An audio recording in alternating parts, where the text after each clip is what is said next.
Hey family, hands up if you have ever spent more time thinking about doing something than actually doing it. Yes, me too. More times than I can count. It's that lovely cycle, isn't it?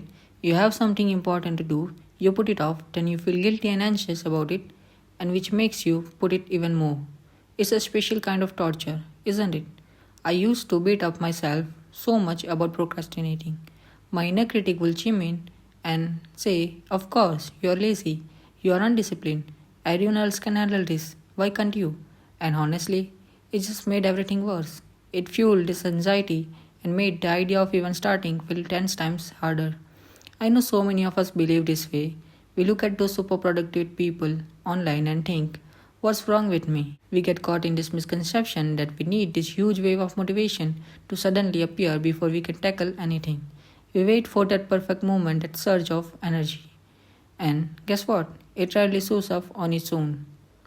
But here's the thing I have learned, and it's been a game changer for me. Motivation doesn't magically appear before you start. It often shows up after you start, even if it's just tiniest little bit. Think of it as like, have you ever dreaded going for a walk, but then after just 5 minutes, you actually start enjoying it? The movement creates energy. It's the same with tasks. That initial resistance is often the hardest part. So the key isn't to wait for motivation, it's to bypass that initial resistance. My tiny secret is this: focus on the smallest, most effortless first step you can possibly take. I'm not talking about finishing the whole report or cleaning the entire house. That feels overwhelming, and that's exactly our brain wants to avoid.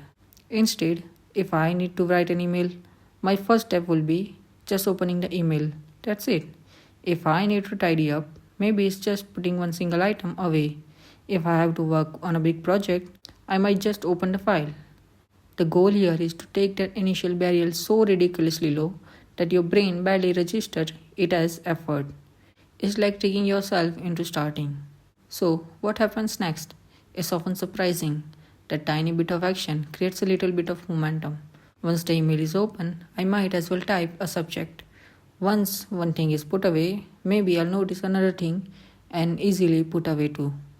It breaks that paralysis. It saves you from feeling like a failure for doing nothing to feeling like a tiny sense of accomplishment for doing something. And that little bit of positive feeling can be enough to keep you going, even if it's just another small step.